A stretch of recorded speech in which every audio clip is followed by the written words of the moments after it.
to see, rolling hills or city streets, ocean to ocean and all in between.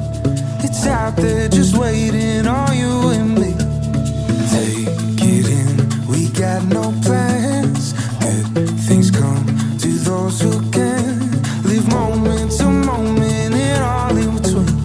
It's out there just waiting on you and me. So look alive, 'cause while I was waiting for you, paradise is on the other side of the road. We don't know, taking a long way. You and I were born to roll.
Happy Monday, Christopher. How you doing today, my friend? Always good. Always good. You know, I am just internally and externally grateful for living in this time right now. Like this is our 12th rally. And, you know, I will say I do enjoy being able to be with you in person. But it's just, we're living in such a beautiful time that we get to create these things and do so from, you know, over 1,000 miles apart. So externally and internally grateful to be here. Yeah, it is amazing how you can run a business with someone on the other side of the world. Well, not world, you're not on the other side of the world, but you could. I mean, Yep. the time zone would definitely be more frustrating than Central and Eastern. I'm on Eastern. Christopher's on Central all the time. We're like, that's your time, my time. But we're getting used to it now. But how was your Thanksgiving, my friend?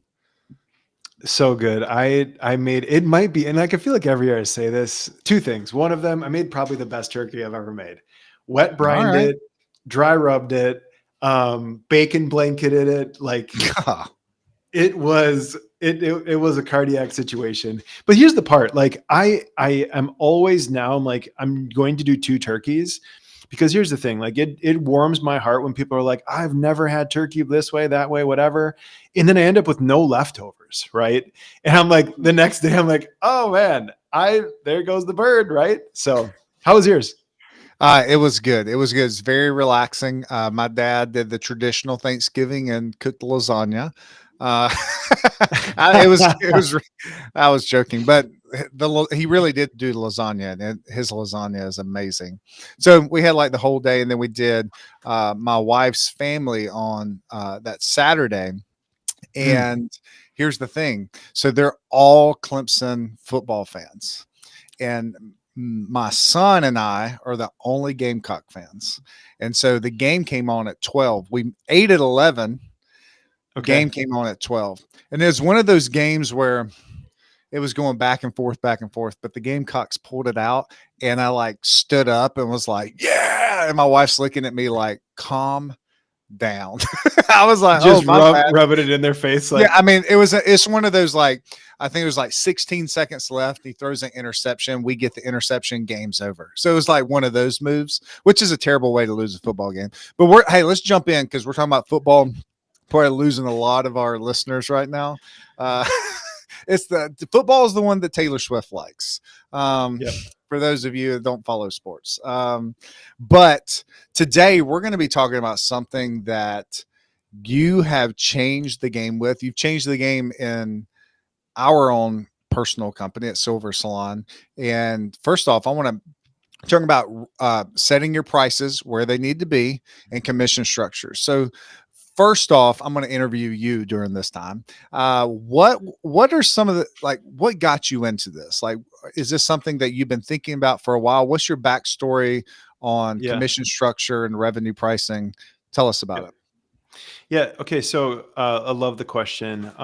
My whole life. So I came from a tech background, and as a family, we built solutions for a very specific industry. So my brain had that wiring from very very early on. When I got into beauty, within the whole complexity of how the service side of things works to the retail side of things, right? And I sat there, and in the beginning of my career, I was working within a salon, and I know I'll give them credit. They had a coaching company that worked with them, specifically, and whole thing, right? Like pricing, goal setting, all the things. And what I experienced literally firsthand and then watched other people, my colleagues experience firsthand was metrics that you couldn't meet within a normal, working week. And it really hit me early on in my time in the beauty industry that it was created by some people that didn't actually do the craft. In no disrespect, because ideas are as good as the results that we get from them. So my want to go into this started very early on. I in Anagen's first launch, I remember. It's actually funny. I still have our first pricing menu over there, and I never will throw that away because I just love looking back to where we began. But I began, 13 years ago with this want and this dedication to appropriately compensate. And our goal right away, I mean, we started in a small sola. I think I've been through the story with some people, and we scaled out of a sola. And I remember when we were opening in that location though, and I sat there looking, I was like, gosh, there's so many pieces of this that are so different. And, are people going to get it? Are clients going to get it? Is our team going to get it?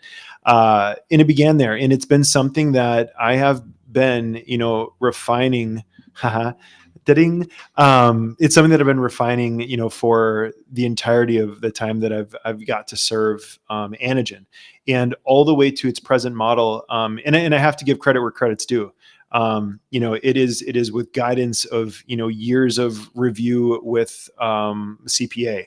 It is with hours and hours of the various systems that I've built over time, hours with mentors, sometimes within the industry, sometimes outside of the industry, just getting their perspective to it, how to look at things differently, where does it break, right? And then also to deploy it within our brand. And to be very clear, like I remember in the beginning, like, and the first versions of this, optimizing it to a point that I was like, okay, like what do I not want to create? Well, I know what I want to create. I want to create people that love what they do and that are compensated, appropriately for what they invest into it. And I also want to avoid the burnout, right? That I watched myself, experienced myself, and then witnessed with so many colleagues go through. So, this thing as it sits today it is a work in progress. It is my baby. It is something that I feel incredibly passionate about. And I just have to say, within this last year, an incredible thank you to every single one of the salons we've got to serve with this. And I mean, I've literally I've seen beautiful tears come from the results of this. And I'm really, really grateful. We'll get there in a second. What were some of the things that you saw that are flawed in the previous systems that you were like, Yeah. they came to the surface? Well, I think the one of the largest components was, there were just these like little boxes that you had to like fit your business into, and there was no space. One of the things I always love to say, and even to a numbers person or not a numbers person, every set of numbers has a narrative that they tell. Right. And what we need to figure out is, what is that narrative saying? And what do we think about that narrative? Is it going to get us the result that we're looking for? Or is it going to lead us to a shortfall? So when I go back to like looking at what was not working, were goal sets that would be be able to be seen depending on what type of artist you were, right? Did you have a heavy, revenue stream, meaning, you were doing a ton of color business and extension business? Were you someone that wanted to excel within haircutting, right? Literally, if I just give those two humans and put them into the same system, it would be impossible that the same set of numbers is going to work for both of them, right? And so what I saw, in the beginning about it not working was, people not being seen, right? Like imagine going into a performance, review, a one-on-one, and you like sit there and you're like, gosh, like I know I'm crushing it. My client, like all of these metrics are fantastic, but there's a few of them that they're pushing me to that within the amount of hours that I work, it's literally not possible. Right. So what ends up happening is, you saw some of these careers like just stagnant. Right. And the other piece of it was the way that they had engineered it. And like I said, like it was built by people that didn't actually do the craft. And that's my understanding. They didn't understand the complexity of hitting those numbers and the burnout that it would cause, right? What you had to do was basically mechanize yourself as a human and run this like down. And I mean, like I'm good on time. Like let's get after it. Let's be effective. Let's be efficient, but let's also be creative and remember like what are the positive things about what we do.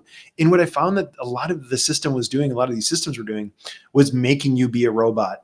And if the client wanted anything different, you didn't have the opportunity to do that. So we've looked at that. And that was one of the main things was like, hey, be able to see people's businesses and then be able to coach them appropriately. Yeah, that was the biggest thing that we saw. We saw people get stagnant, and we were thinking like, hey, we need to get people to start, because when you start winning, it feels good. You get momentum.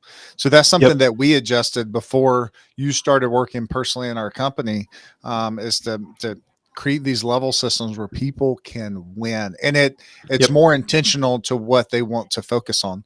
So you are maxed out in coaching as of right now. I think we'll have some spots open up early next year. So if you're interested in that, go to our website, message us on Instagram, whatnot, email us at hello@therefinednetwork.com, because we are limited. We don't want to take on too much where we can't serve everyone efficiently. So you've worked with salons that have went through it. You're currently going through this with salons. What are some common issues that you're seeing in those salons and other salons that you've worked with in the past? What are some of the common things that maybe a salon owner is not aware of?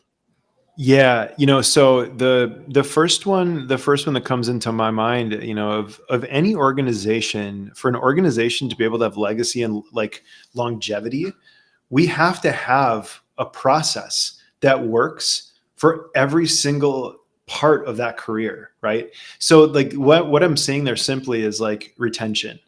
If that's not something that we've thought about with intentionality, because here's the thing, right? Like what we strive and what we build our model on is I call it the cost of living index, right?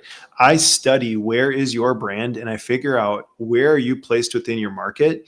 And then based upon those things, what does it actually require for someone to be starting in your organization and make a livable wage? Right. The next thing that we're going to look at from there, though, is, hey, what does seniority and what does tenure look like? Because here's the part, like with good leadership and great communication in cutting edge tech, I think almost anything is possible today, right? But the thing that we have to think about is like, as a person's career and their lifestyle changes, how are we going to capture those goals for them from their lifestyle, right? And be able to give them a space of how to get there. Another thing that I commonly see, and I love the humility of owners that share this, and they just say, they're like, hey, like, please break apart what we're currently doing, because what you're looking at was my best guess, right? And here's the part that I want to acknowledge, like anything that we do, like when you're beginning something, like you got a new interest or hobby or something like that, right? There's this period of time where like you don't know what you don't know, right? Yeah. And how do you know that? You learn it by, like, I like to say, cutting your teeth, right? There's going to be costs that you're going to incur. Now, the magic part about business is, are you able to stay ahead of those shortfalls. And I don't even just mean financially, like I mean from a sense of time, right? Like when I think back to that earlier example, like I worked in that business for the first salon I was in, I want to say I was there for around 3 years. So I got to see 3 years of plateaued artists, right? And like, what was the cost of that, right? Another one that we're really specific and particular to is building up services and prototypes with specific allotments. And this is going to sound wild. Like we go to the rest of the working world, and when I buy this, it's like the cost of all of the pieces, right? And then it's also like, okay, well, we package it and we market it and then we get it to you, right? So like there's all these like little costs that are considered within this.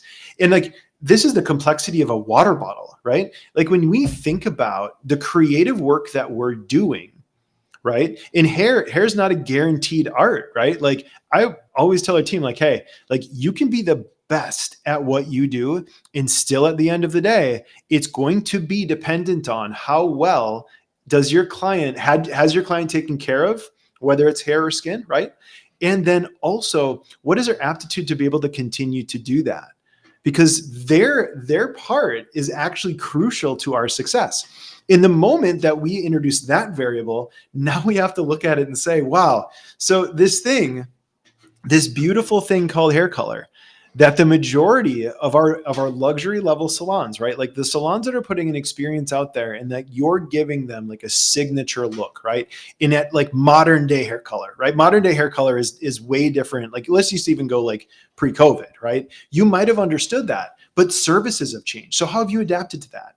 So the reason I bring all of those points up are it just supports the complexity that as you get into the more complex services, and hair color has never been more bespoke than it is today, right? So like the more complex you get, and if you didn't begin that journey with a solid understanding, gosh, when we get to the most complex situation, a lot of the time I'm like, okay, so one of the reasons that we have a revenue problem is because those costs that were associated with that service are not captured, right?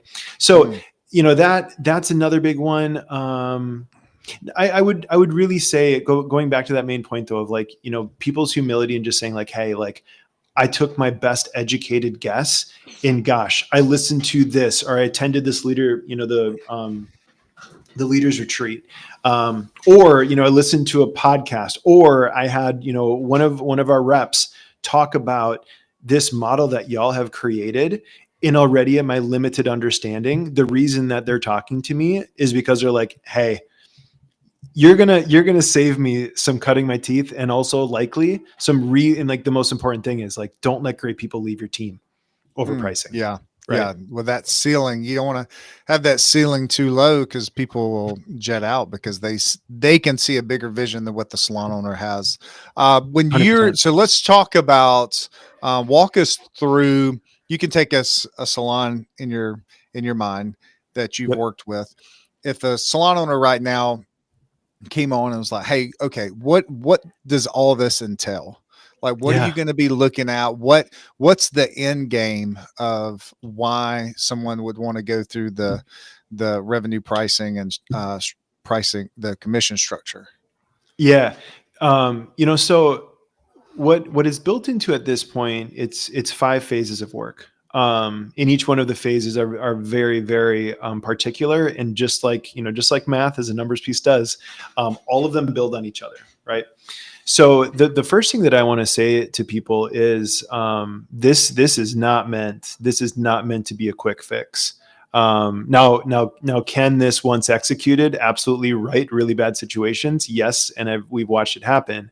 However, the most important part to me is I need to have a really, really good understanding of where you've come from so that I know where you need to go. Right. And when I say that, just to be really clear, like it's not me pitching this vision and projecting these things for you. It comes at a really, really high level of knowing, how did you get to the point of today?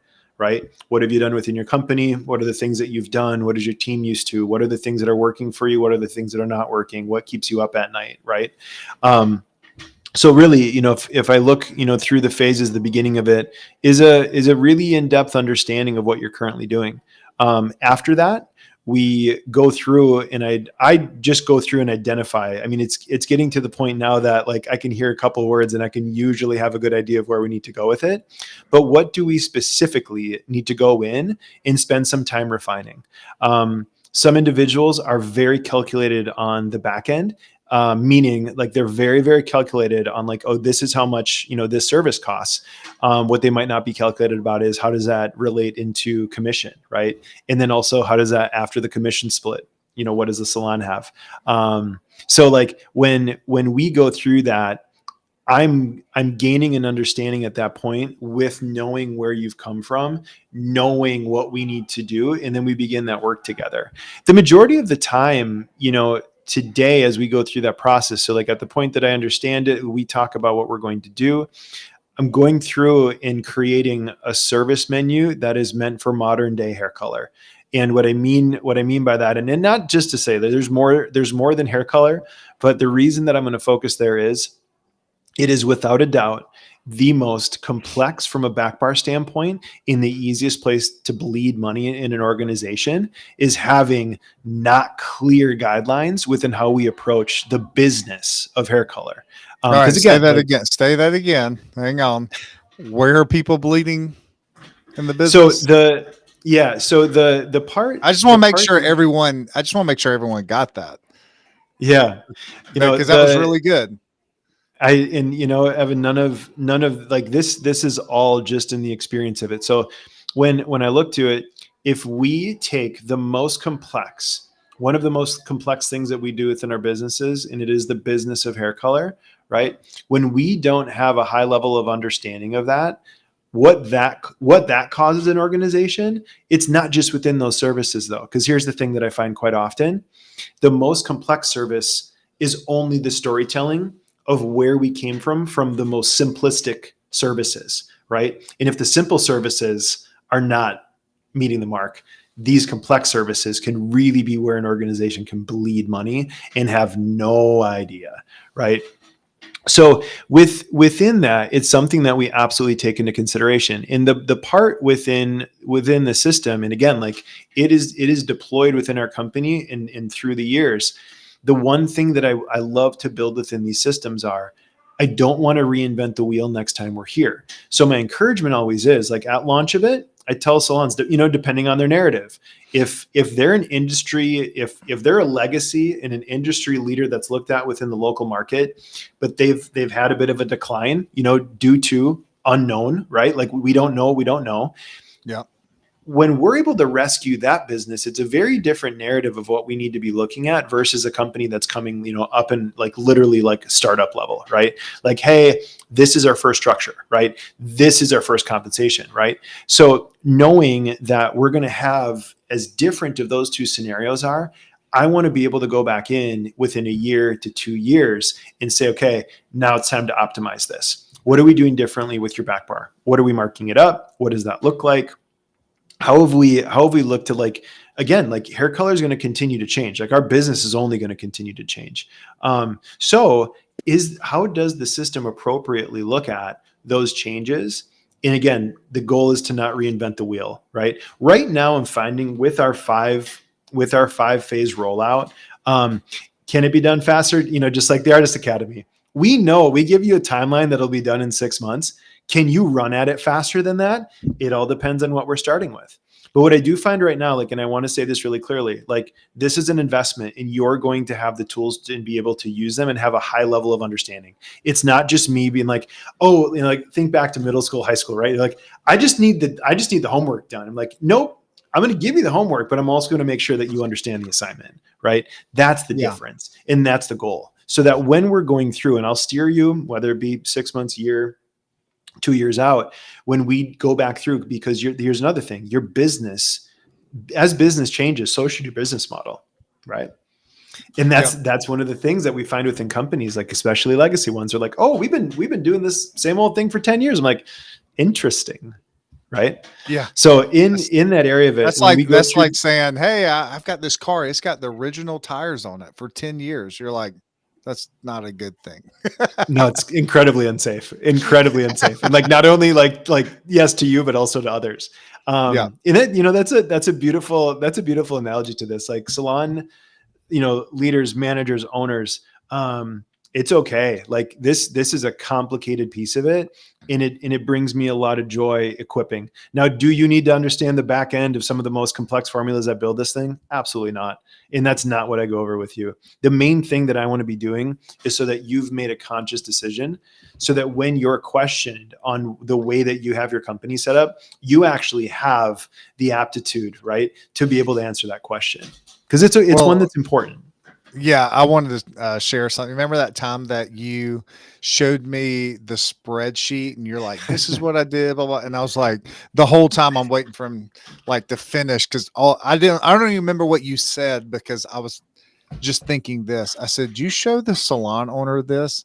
You're like, no. I was like, thank God, because salon owners are artistic. Like you showed them I mean, the spreadsheet had a million numbers on it. And I said, Yeah. God, I hope you're not showing them that. So I just wanted to say that because you do so much work behind the scenes, but you make it really, really easy to implement. And I say that because you've done it with our company. Yeah. Couple of questions. How often do you recommend, just in general, a salon doing price increases? So let me answer it from two perspectives. If I go to the individual, like artist by artist, right now we're seeing a lot of data that we can have businesses continue to build when we have artists that are moving forward as often as every 6 months. Again, the narrative of what that person is doing needs to match the promotion, right? Yep. So I'll say that simply, like, and I want to be so clear to that, like those old school systems, when you had people that were like maybe hitting numbers every 2 years. Here's the thing, y'all, like massive, massive awareness. When you raise the price point of your team, individual by individual, the whole team, everybody wins. And the reason that is, if you are a commission salon, and that maybe would be the asterisk to it, like you would need to have a commission based operation. But here's the part, like as you do the number split, like the numbers are still the numbers, right? If you have an individual that's in at 50%, right? Like they're getting 50% commission. When you move them forward, it not only it propels them, it also gives you more aptitude and room to be able to do things within your organization. So to be clear, every 6 months, or as often as every 6 months for an artist. Well, we say To around the here that our job is to make success easier for people, to make success easy for them. It's just like what you said. Zig Ziglar says this, that if you, I'm on the script, this quote, he said, if you want, if you help people get what they want, you'll eventually get what you want. And it's the same thing. Like 100%. if you can get a healthy culture and have people motivated and where they're excited to come to work as a salon owner, you're going to have that culture and that revenue that's like, God, this business is, I'm thankful for this business instead of I want to burn this place to the ground. I love that you bring that up, and it was something that we had filmed another podcast this morning, and there were two parts that I thought about that we have as really unique offerings. The first one is that whether you're a salon owner or whether you're starting out an organization, that the organization has chosen to invest in the pricing model to the point to understand how much money you need to make in the community that you serve. That bar none, like I encourage you, go out into the marketplace, go out into the workforce right now and ask them, hey, like I saw this ad that y'all are hiring on the highway. Can you tell me how you came up with that number? And they're going to say, well, it's based on production and no. It's like, no, like it's so that you can live where you serve. Right. And then it's the business's job on the other side of it. The other shameless plug I'm going to go to is the absolute beauty of an onboarding program that can allow your team to literally onboard from wherever they are, like hack time, hack all the resources. But yeah, shameless plug for the Artist Academy. No, I wish I had what we show in interviews. We show them this is how much money it costs to live in this area. And this is where you'll be at level 1, level 2, level 3. And it's an easy to read graph, but we just created it. And someone that I interviewed on Friday, we were closed. Didn't realize that, and I was like, "Oh, I got an interview at 10 a.m. The day after Thanksgiving." And yeah, I was up here. I was like, "Hey, it's just us. I know you wanted to see some people working, but all goes well. You can come back in." So I showed her that graph, and she was like, "I've never seen anything like this." I'm like, "Yeah, because they're not teaching it in schools. They're teaching you how to do hair." Yep. So I think that's a very, very valuable thing that you've brought to the Refined Network is you want people to live in the community that they serve. And when we Yes, say sir. that, salon owners light up because in Oh my own yeah. personal company, I hear, oh, I have to go down here. I have to go to this town. I can't live in this area. This is too expensive. So we're changing the game with that. And so if you're a salon owner and that's something that you're like, I hear that in my salon, that's a red flag. You should have your prices set where your stylist can live in the area at level one. So And here's the part, if I can add to that, where this is where great mission and vision will be able to land appropriately to everyone that experiences whatever that thing is. So the part that's beautiful is like, yes, from a salon owner perspective, we can look at that and it means a specific thing to us, right? The part that's beautiful though about it is any person that has to explain to the consumer, right? Like the objection of like, gosh, this place is, oh my Lord, is it expensive? Like, hey, thank you for the acknowledgement. We actually built our pricing so that people like starting on this company, you can live in the zip code, right? So like, here's the part, like we're just sharing that, hey, we're about leadership here, right? And we're about creating really, really beautiful experiences in the beauty industry.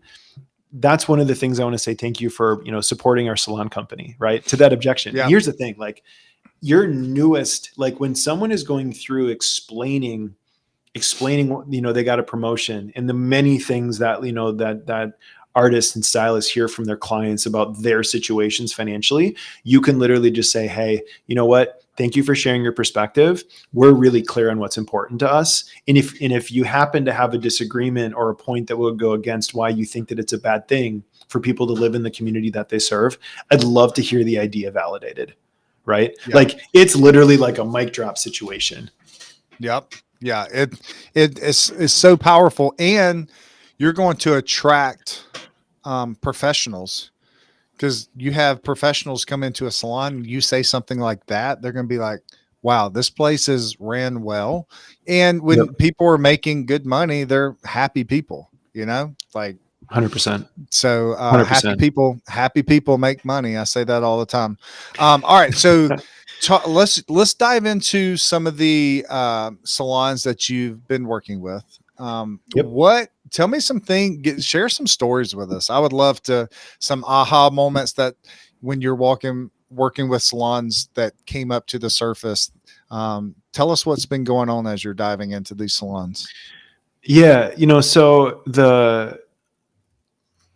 I love the question. And I'm grateful for each and every one of the transparent and vulnerable things that's been shared. But the one that's really like jumping out to me right now is, I was working, with a salon, and the owner of the salon is just an incredible human, and she has and because she's an incredible human, she has a beautiful and brilliant like left hand, if you will, right, within her organization. And so they were really in tandem. We worked together, the three of us, as we went through this. And the story that I'll share is, she had asked, she's like, okay, so like, help me understand how to coach our team as we, go through, this transition. And she is experienced and has a built business, right? And in some of the changes that we made, pretty assertively, like their color was quite a ways off. And then also the haircut was a fair ways off in the way that it was being approached. And so I just said, I was like, hey, give me something that popped up in your life that was a financial piece that you're like, gosh, it's beautiful, and I didn't take it into account. And like, I couldn't even get the question out of my mouth. And she had said, she's like, oh, you know what? My daughter is going off to college, and she chose, and she was proud about it. Like, it wasn't like like jabbing or negative things. She was so proud to say, she's like, and she chose this college. And this college happens to be X amount more. And I was like, okay, cool. What's the big number? And she had shared the number. And in my mind, I'm, just having the conversation per she had asked, like, how can I, coach people up in here? And I was able to show her, I was like, literally by just putting into practice and implementing this pricing, it just happened to be the way that all the numbers worked out. And that's just the way the universe is sometimes. But the number that was shown was actually the number that she needed to create in the next year to be able to afford her daughter to go to her college. And Wow. on everything, that level of vulnerability and transparency, and not only like in my mind, like I'm watching this like proud moment of like tears for him. But here's the thing, like it wasn't just on the human that I was working with specifically. I think there was one of the moments that her leader, and the owner of the organization, I think she saw like right there, she's like, okay, yes, like this is how we do it, right? Because here's the part, like at the end of the day, what are we after? Are we after your follower count and like how many likes and comments that you get, or are you after the lifestyle that you live, right? Yep. The way that it feels to come home, the way that it feels to leave home, how you get to work, right? What are the things Yeah. that you're able to do that make you you? All of those come by lifestyle, and lifestyle is fueled by what we do to create value within the marketplace. That's so good. Yeah, that was I knew you called me right after that. And I said, Yeah, wow, this is going we're to on to some. change the industry is when you Yeah. see salon owners go, yes, because if you're a leader, you care about your people and you want them to win.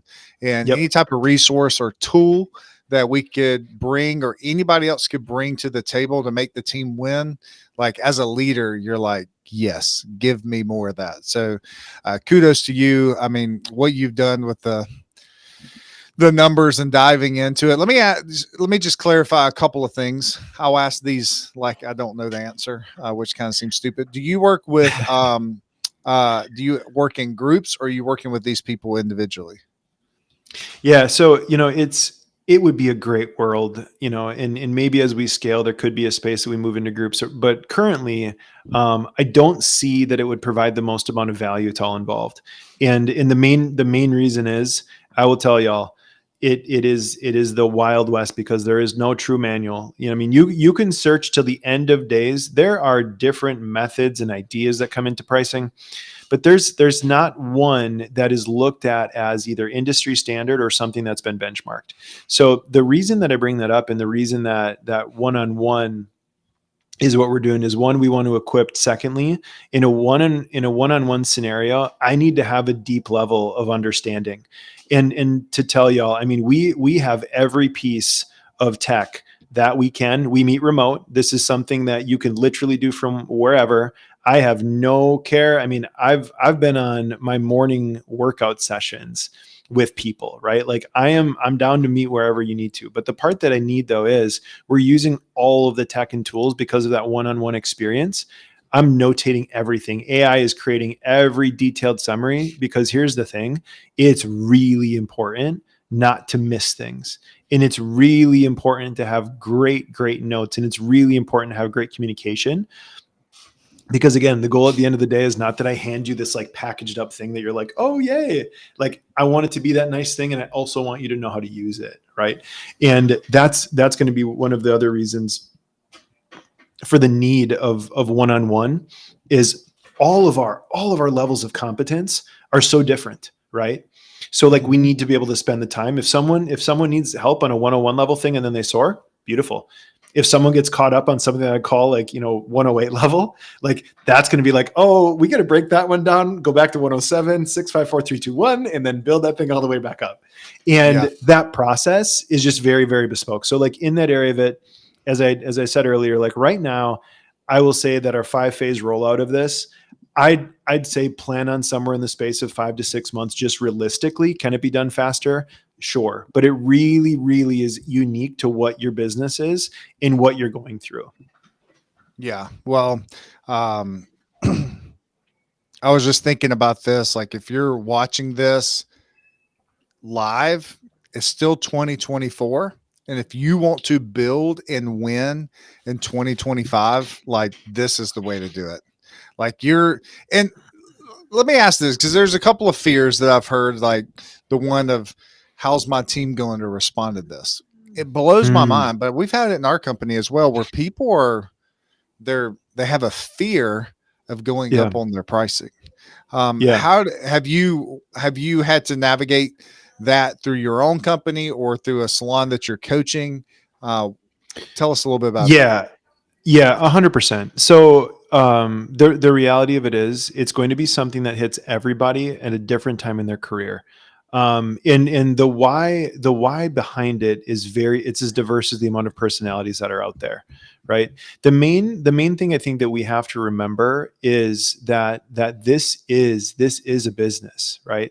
And for it to be able to accomplish your goals, as your lifestyle goals increase and become grander, we have to be at the place of understanding that the same things that we were doing are not, like, if we just keep doing that, there's a reason that we're not there, right? Yep. Yep. Right. So we need to change that trajectory. So it is something. I mean, self-worth. This is a conversation that, like, I think today, the way that our industry has created this, like, stigma in this, like, smoke and mirrors around finances, it's just ridiculous to me, because, again, here's the thing: at the end of the day, there's a million ways to do this. And as everyone is as unique as they are, so are their clients. Right. So the thing that we have to, like, just let go of are, like, we can talk about money, and that's actually a Yep. safe thing.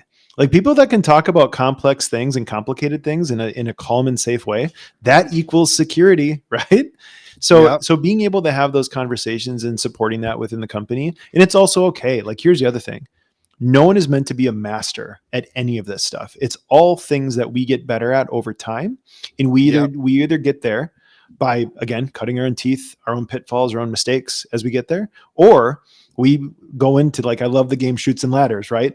I look at every mentor in my life, they're a ladder to me, right? I respect that ladder. I treat it well, right? But when needed, you're able to really, really climb. And having someone, I'll give a specific scenario. One thing that you'll find is, this is really interesting to me. You artists will have a plateau. And this is a unique situation. So, like, think of it this way. So mom takes, whichever son, daughter into the salon. And they grew up in this way. And the human understands, like, this is what my mom paid to have their hair done. I have some people that will hit that and they don't even realize it, but they're afraid to move past it. And it's literally in our psychology, then you would have just outpriced your mom. Yep. Right. Oh, yeah. That's good. Like, and again, here's the thing: from, like, heart-centric people, as I hope and I know that we all are, that's a serious potential wound, right? If we don't unpack it and say, hey, that's okay.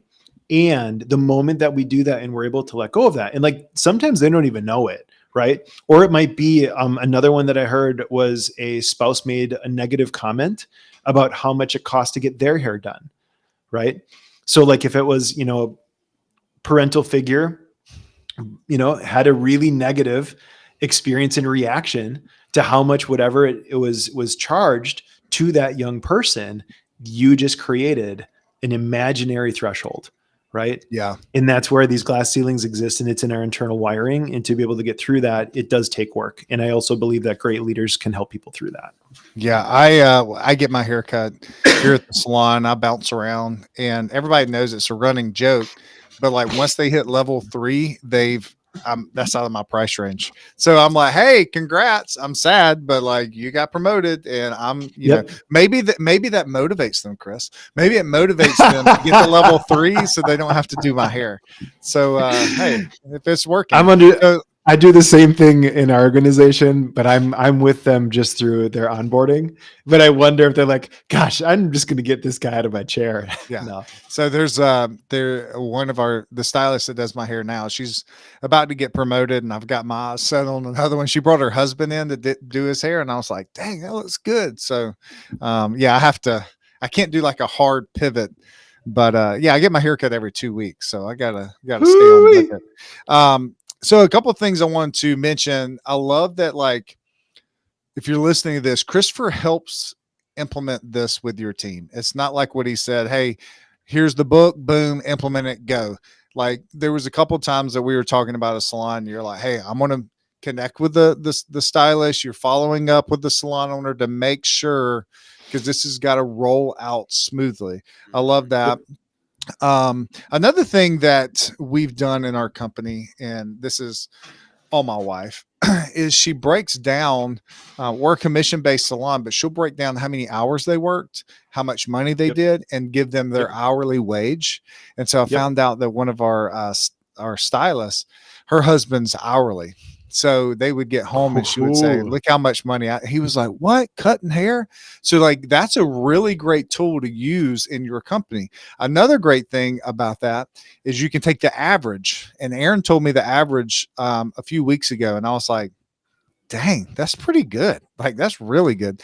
Now I can tell that to potential interviewees that come in. It's like, hey, this is the average hourly wage that our team Yep. brings in. And Yep. they're always like, what? Because they're doing the same thing that you just said is, well, not exactly, but I thought this is where you're going, but they're thinking that's more money than my parents make. And I'm That's like, it. That's another yes. threshold. That's Yep. another threshold. Yep. Yeah, Yep. we see that where they make as much as their parents make, and then they're like, okay, because that's how they grew up. That's what they're comfortable with. Literally. Yeah. And So I we're can speak this, like I had it happen to me, and I'm in this. Like it happened at, well, I think when I was like kind of like moving like level 3 to level 4. Right. And like I got caught up, and at the time I needed like a professional coach to be like, where's this coming from? And when I found it, I was like, good Lord, never. It was so far out of my mind, never would have been attached. In the moment that I saw it, I was like, hey, past limiting belief, I see you. Bye. and the crazy thing is your parents would be cheering you on, being like, yeah, Literally. go So make proud. more money. So So proud. awesome. Well, hey, if you're watching this, thank you for watching this. You stuck around to the end. If this is something, we just want to do a webinar to give you more information if you were not aware. Because I will say, before this, there wasn't really a proven system that salons could go to be like, hey, this is how I want to build revenue and build my team. So we just want to give you more insight on it. Christopher, thanks for jumping on. And if you guys need anything, you can email us at hello@therefinednetwork.com, or you can find us on all social media platforms. We love you guys. See ya. Take care.